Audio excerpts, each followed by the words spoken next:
பங்குச்சந்தையில் முதலீடுகள் பற்றி பேசலாம் சார்.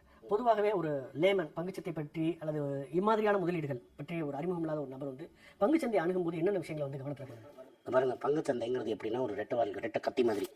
உங்களுக்கு பெரிய லாபத்தையும் கொடுக்கும், பெரிய நஷ்டத்தையும் கொடுக்கும். மெயினாக நீங்கள் எல்லோரும் பார்க்குறது என்னென்னா, பங்குச்சந்தை வந்து காலத்தால் நிஃப்டி எப்படி இருக்குது, இன்றைக்கி ஏறி இருக்கா, நிஃப்டி சூப்பராக இருக்குது அப்படின்னு நம்ம நினைக்கிறோம். அதனால் நீங்கள் என்ன ஒரு புரோக்கருங்கிற ஒரு அக்கௌண்ட் கொடுத்து அதில் நம்ம சூதாட்டம் மாதிரி ஆடிட்டு இருக்கிறது தான் முக்கால்வாசி பேர். இன்றைக்கி நான் இன்ஃபேக்ட் நான் ஒரு 2 வருஷமாக சொல்லிகிட்டு இருக்கிறேன், இந்த வேல்யூங்கிறது வந்து ரொம்ப எக்ஸ்ட்ராடினரி காஸ்ட்லி. நான் வாங்குவேனாலும் நான் வாங்க மாட்டேன் இந்த பங்குச்சந்தை. ஸோ எனக்கு நீங்கள் வயசு 54, அப்போ நான் 36 வருஷமாக இருக்கிறேன் அந்த பங்குச்சந்தையில். நான் 36 வருஷம் பார்த்ததில் டெய்லி வாங்கி விற்று காசு பண்ணி நான் யாரையும் பார்த்ததே கிடையாது. பங்குங்கிறது என்னென்னு நம்ம முதல்ல புரிஞ்சுக்கணும். இப்போ நீங்களும் பக்கத்தில் இருக்கிற ஒரு டீ கடை ஆரம்பித்தோன்னு நீங்கள் 50% பார்ட்னர், நான் 50% பார்ட்னர் அப்படின்னா அந்த பிஸ்னஸில் வர லாபத்தில் இருந்தால் நம்மளுக்கு ஷேர்ஸ் வரும். ஸோ அதே இப்போ நான் உங்களுக்கு டீ கடை சொன்ன மாதிரி தான், நான் பர்மனெண்ட்டாக அவரோட பார்ட்னராக இருக்கிறேன். ஸோ மார்க்கெட் ரொம்ப லோவாக இருக்கும்போது இது மாதிரி நல்ல பங்குகளை வாங்கிட்டு அதை 10 வருஷம் 20 வருஷம் நீங்கள் மறக்காமல் 20-25 வருஷத்துக்கு விட்டிங்கன்னா நல்லா சம்பாதிக்கலாம். எப்போ விற்கணும்னா, எனக்கு பணம் தேவை அப்படிங்கும்போது நான் அதை விற்றேன்னா எனக்கு அது லாபம். எனக்கு பணம் தேவையில்லை அப்படிங்கும்போது நான் அதை விற்கவும் மாட்டேன். நான் எப்போ ஒரு 6 மாதத்துக்கு ஒரு வாட்டி பார்ப்பேன் எல்லா கம்பெனியும், இந்த கம்பெனி நல்லா இருக்கா, அந்த கம்பெனி நல்லா இல்லையா. ஸோ இதில் ஃபிஷர்னு ஒருத்தர் இருந்தார், அவர் அதை வச்சு தான் என்னோடய புத்தகமாக நான் எழுதினது. அதில் வந்து ஒரு 10-15 ரூல் சொல்லியிருப்பார். அந்த ரூலில் மோஸ்ட் இம்பார்ட்டன்ட் ரூல் என்னென்னா, ஒரு ஸ்மால் இன்வெஸ்டர் என்ன மாதிரி ஒரு ஸ்மால் இன்வெஸ்டருக்கு அந்த சைட்டில் இருக்கிற முதலாளி ரொம்ப ஆனஸ்ட்டாக இருக்க இன்டெகிரிட்டி. அவர் என்ன சொல்லுவார்னா, உன் ஒய்ஃபை நம்பி அவர்கிட்ட விட்டு 2 வருஷத்துக்கு போனாலும் ஒரு கீரல் கூட என் லைஃப் மேலே விழாது அப்படின்னு நம்புறவர்கிட்ட தான் நீங்கள் அந்த பங்கு அது மாதிரி இருக்கணும்பாரு. ரொம்ப கஷ்டம் சார். இப்போ நீங்கள் ஷேரை வாங்கி நீண்ட காலம் ஹோல்ட் பண்ணுறத அதன் மூலமாக கிடைக்கக்கூடிய லாபங்கள் பற்றி சொல்கிறீங்க. தினமும் வர்த்தகம் பண்ணுறாங்களா? அந்த மாதிரி ஒரு நான் 2 விஷயம் தான் சொல்லிட்டேன். 35 வருஷத்தில் இது மாதிரி இன்றைக்கி வாங்கி நாளைக்கு விற்று காசு சம்பாதிச்சாலும் நான் பார்த்தது கிடையாது. சரி, நான் எப்படி சொல்கிறேன்னா, ஃபில் கேரியர்னு ஒருத்தர் இருந்தார். அவர் பிறந்தது 1900, அவர் இறந்தது 2000. 100 வருஷம் உயிரோடு இருந்தார். கரெக்டாக 100 இயர்ஸ் இருந்தார். பஃபட் ஒரு இடத்துல அவர் என்னோட குருன்னு சொல்கிறார். 1920 ஸ்டாக் மார்க்கெட்டில் வர்றார். 1929 பார்க்குறாரு, 50 நிறைய கிரைசிஸ் பார்க்குறாரு. அவர் என்ன சொல்கிறாரு, என்னோடய 80 வருஷம் எக்ஸ்பீரியன்ஸில் நான் இது மாதிரி இன்றைக்கி வாங்கி நாளைக்கு விற்கிறவங்க சம்பாதிச்சு கம்ஃபர்டபுளாக இருந்து பார்த்ததே இல்லை அப்படின்னு அவரும் சொல்கிறாரு. 36 வருஷத்தில் நானும் பார்த்ததே கிடையாது. அதனால் நம்ம ட்ரேட் பண்ணுறச்ச எதை வச்சுக்க முடியும், எதை வச்சுக்க முடியாதுன்னு நம்மளுக்கு தெரியாது. ஸோ நம்மளோட முடிஞ்சதை நம்ம என்ன பண்ண முடியும்னா, இந்த கம்பெனி நல்லா இருக்குது, இந்த கம்பெனி இவ்வளோ லாபம் சம்பாதிக்குது, இந்த கம்பெனி கரெக்டான விலை கொடுத்து வாங்கினோம்னா நிச்சயமாக நம்மளால் லாபம் ஈட்ட முடியும்னு நம்ம வாங்கலாம். 2 விதமாக பண்ணலாம். ஒரு நல்ல கம்பெனியை நீங்கள் தப்பான விலைக்கு வாங்கிட்டீங்கன்னா நீங்கள் வந்து 10 வருஷம் கூட பொறுமையாக இருக்கணும். அதுமாதிரி ஒரு தவறான கம்பெனியை நீங்கள் என்ன விலைக்கு வாங்கினாலும் அது நஷ்டத்தில் தான் போய் முடியும். புதுதாக வரவங்க வந்து ஒரு பங்குகளை வாங்குவதற்கு வீழும்போது கம்பெனிகளை வந்து எப்படி தேர்வு செய்யணும்? ஃபஸ்ட்டு புதுசாக வரவங்க டைரெக்டாக வாங்கவே கூடாது. அவங்க என்ன பண்ணணும்னா, நிஃப்டி இண்டெக்ஸ்னு ஒன்று இருக்குது.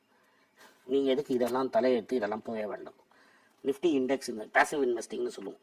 2 விதமாக இருக்குது. ஒன்று ஆக்டிவ் இன்வெஸ்டிங், ஒன்று பேசிவ் இன்வெஸ்டிங். ஆக்டிவ் இன்வெஸ்டிங்கிறது என்னென்னா, நீங்கள் போடுற மியூச்சுவல் ஃபண்டில் அவரே வந்து பார்த்து உங்களுக்கு சொல்லுவார், அவர் டிசைட் பண்ணுவார், அதுக்கு நீங்கள் ஃபீஸ் கட்டுவீங்க. இது மாதிரி இந்த ஷேரை வாங்கினா இந்த ஷேரை விற்கலான்னு. அதுக்கு 2% ஃபீஸ். மேனேஜ்மெண்ட் எக்ஸ்பென்ஸ் ரேஷியோங்கிறது 2% கிட்ட இருக்கும். ஆனால் நீங்கள் பேசிவ் ஃபண்டுன்னு போட்டிங்கன்னா எக்ஸ்பென்ஸ் ரேஷியோங்கிறது 25. அங்கே வந்து 100 ரூபாய்க்கு 2 ரூபா வரைக்கும் மேக்ஸிமம் போகலாம். 1.25 ரூபா கிட்ட இருக்கும். இங்கே வந்து 100 ரூபாய்க்கு 25 பைசா இருக்கும். ஸோ நீங்கள் அந்த பேசிவ் ஃபண்டே வாங்கிட்டீங்கன்னா டாப் 50 கம்பெனிஸ்லாம் நீங்கள் வாங்கியிருப்பீங்க. மார்க்கெட் ஏற ஏற உங்களோட ப்ராஃபிட் ஏறும். ஆனால் ஒன்று நீங்கள் தெரிஞ்சுக்கணும், மார்க்கெட்டுங்கிறது இப்போ எக்ஸூபரண்ட்டாக போகலாம். இப்போ நீங்கள் ட்விட்டரில் தொடர்ந்தேன்னா என்ன முட்டாள் நிறைய பேர் சொல்லிட்டு இருப்பாங்க. ஏன்னா நான் வாங்காதன்னு 2 வருஷமாக சொல்லிட்டு இருக்கேன். இதுக்கு பஃபட் ஒன்று சொல்லுவார், சமுத்திரம் உள்ள டைடுன்னு சொல்லுவாங்க. எனக்கு தமிழில் என்ன சொல்லுன்னு தெரியாது. ஸோ டைடு உள்ளே வரைச்சா நீஞ்செடுத்து ரொம்ப ஈஸி. இந்த டைடு வெளில போனப்புறம், சமுத்திரம் உள்ளே போனப்புறம் தான் யார் பேண்ட்டோட ஆஃப் பேண்ட் போட்டுன்னு ஸ்விம் பண்ணுறான், யார் அமனமாக ஸ்விம் பண்ணுறான்னு அப்போ தான் தெரியும். இந்த மார்க்கெட் விழுமானா நிச்சயமாக விழும். என்றைக்கு விழும்னு எங்களுக்கு தெரியாது. இப்போ ஏன் மார்க்கெட் இவ்வளோ ஹையாக இருக்குது அப்படின்னு நீங்கள் கேட்டிங்கன்னா, வெளிநாட்டிலேருந்து பணம் நிறைய வந்துட்டுருக்கு.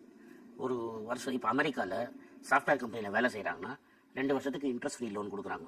1% மட்டும் ப்ராசஸிங் ஃபீ போட்டு 2 வருஷத்துக்கு, அதாவது 1/2% ஒரு வருஷத்துக்குன்னு ஃபீஸ் வாங்கிட்டு 2 வருஷத்துக்கு லோன் தராங்க.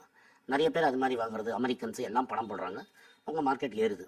என்றைக்கா ஒரு நாளைக்கு மார்க்கெட் இறங்கும். அது வரைக்கும் நம்ம பொறுமையாக இருக்கணும். நிஃப்டியை பார்த்து வாங்கணும் அப்படின்னு சொல்றீங்க, அட்வைஸ் கொடுப்பாங்க, கேட்டுவாங்க. இதெல்லாம் ஒரு இன்னொரு மூன்றாவது நபரை வைத்து தான் ஒரு நம்ம முதலீடுகளை செய்யணுமா? யாரும் ஒன்றுமே நிஃப்டி இண்டெக்ஸ் ஃபண்ட் அப்படின்னு போட்டிங்கன்னா நிறைய வரும். நீங்களே டைரெக்டாக வாங்கிக்கலாம், யாரையும் வேண்டாம். எது சீப்பஸ்ட் எக்ஸ்பென்ஸ் ரேஷியோன்னு பார்த்துட்டு அதை வாங்கிட்டிங்கன்னா போதும். இது யார்ட்டையுமே ஒன்றுமே கேட்க வேண்டாம். மாதம் அது உங்களுக்கு மார்க்கெட் புரியறதுலாம் ரொம்ப கஷ்டம். உங்களுக்கு சேஃபாக போகணும், யார் கரெக்டு யார் தவறுன்னு சொல்ல முடியாது. அதெல்லாம் ரொம்ப கட்டமான வேலை. நம்ம போடுறது சின்ன அமௌண்ட்டு, 5000 10,000 மாதம் போட போகிறோன்னா மாதம் 5000 நிஃப்டிலையும் போட்டுட்டு இருந்தீங்கன்னா போதும். பொதுவாக இந்த பங்குச்சந்தையில் முதலீடுன்னு வரும்போது பெரிய மனிதர்கள் அல்லது பெரிதாக முதலீடு பண்ணுறாங்க, வாரன் பஃபட் மாதிரி, அவங்க எதில் பண்ணுறாங்களோ அந்த மாதிரி கம்பெனியில் நம்மளும் பண்ணால் கட்டாய லாபம் கிடைக்கும் ஒரு நம்பிக்கை இருக்குது. வாரன் பஃபெட்டு வேறு லெவல். அதை பார்த்து நம்ம சூடு போட்டோம்னா நம்மளுக்கு வலிக்கும். நம்ம சின்ன லெவல். அவன் ஒரு கம்பெனியே வாங்கிடுவார். இப்போ அவர் பண்ண ஒரு டீல் சொல்கிறேன். ஜப்பானில் வந்து 0% இன்ட்ரெஸ்ட்டில் ஒரு லோன் தராங்க. அவர் போய் அங்கே இறங்கினார். அவருக்கு 0.25% கூட கம்மியாக ஒரு வருஷத்துக்கு 20 வருஷத்துக்கு லோன் கொடுத்தாங்க. அதை எடுத்து அவர் ஒரு 5 பெரிய கம்பெனிஸ், அந்த கம்பெனி 5 வாங்கினார். அந்த கம்பெனி 5% ரிட்டர்ன் கொடுக்குறது ஒரு வருஷம் டிவிடெண்ட்டாக. நான் ப்ரைஸ் ஏறுறதை சொல்ல, டிவிடெண்ட்டாக 5% கொடுக்குறது. இவர் வாங்கியிருக்கிறது 1.18%, அங்கே வருது 5%. 20 வருஷத்துக்கு பணத்தை திரும்பி கேட்கக்கூடாதுன்னு சொல்லி தான் அந்த டீல் போட்டிருக்காரு. ஸோ உடனே அவர் குறைக்க மாட்டார். அதை இன்வெஸ்ட் பண்ணி அதை 100 மடங்காக சம்பாதிச்சுட்டு தான் கடன் அடைப்பார். அது கடன் அடைக்கிறது பின்ன அவங்களுக்கு அப்புறம் வரவங்க அடிப்பாங்க. ஏன்னா அவருக்கு நீ 93 வயசு, 123 வயசு வரைக்கும், 113 வயசு வரைக்கும் அவர் இருப்பாருன்னு நாங்கள்லாம் வேண்டுறோம். ஆனால் அவர் இருக்க மாட்டார். அதுவே ஒரு பெரிய முதலீட்டாளர்களை பார்த்து மற்ற சின்ன முதலீட்டாளர்கள் பண்ண முடியும். நான் எதுக்கு பண்ணுறேன், ஏன் பண்ணலை அப்படிங்கிறது நான் என்ன நாட்டி உங்களுக்கு பேசுறது ரீட்டைல் இன்வெஸ்டருக்கு கொடுக்குற அட்வைஸு. நான் 35 வருஷமாக இதில் உட்காந்துட்ருக்கிறேன். எனக்கு என்ன பண்ணணும்னு தெரியும். நான் பண்ணுறதும் நீங்கள் பண்ணுறதும் கம்ப்ளீட்டாக வேறு.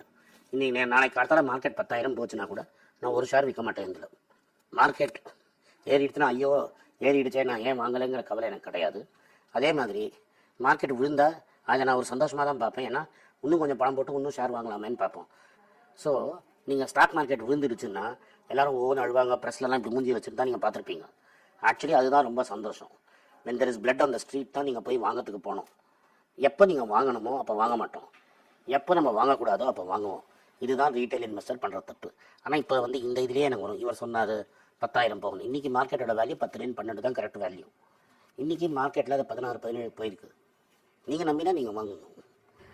பொதுவாக வந்து பங்குச்சந்தையை பயன்படுத்தி ஒரு மாத வருவாய் அப்படின்னு பார்க்க முடியுமா? நீண்ட கால முதலீடாக தான் செய்யணுமா? நீண்ட மாத வருவாய் வரவே வராது, சான்ஸே கிடையாது. யாராலையும் பஃபெட்டாலே பண்ண முடியாது.